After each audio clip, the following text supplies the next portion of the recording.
Bonjour. J'étais partie de bon matin me promener dans les dédales numériques des visites de musées depuis mon canapé. J'ai flâné et je me suis égarée. Les pieds pris dans les fils de la toile, je suis tombée sur une fille de Zeus, Erato, muse de la poésie lyrique et érotique.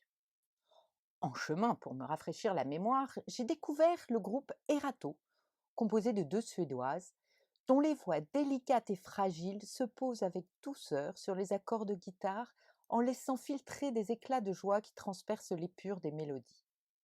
Mais revenons à Erato, à ses mouvements voluptueux, sa tête couronnée de roses et de myrte, cette muse au caractère vif et folâtre qui distrait les dieux avec ses chants et sa lyre symbole de l'harmonie cosmique. On la retrouve dans une des 5 grandes odes de Claudel.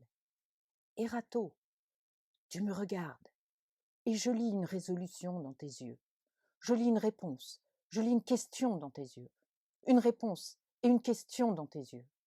Le hurrah qui prend en toi de toutes parts comme de l'or, comme du feu dans le fourrage. Une réponse dans tes yeux. Une réponse et une question dans tes yeux. Elle a souvent également inspiré Sappho, et sûrement ses quelques vers. Ses chants étaient beaucoup plus doux que le son de la lyre, et elle était bien plus précieuse que l'or le plus pur. Amour, ministre charmant de Vénus, ces colombes timides sentaient leur courage se refroidir. Elles laissaient tomber languissamment leurs ailes fatiguées. Surnommée la charmante, on croise parfois Erato affublée d'une flèche dorée, en rappel au sentiment d'affection qu'elle inspire, car elle charme la vue. Certains lui attribuent des liens avec le dieu Pan. D'autres disent qu'elle l'a laissé en plan.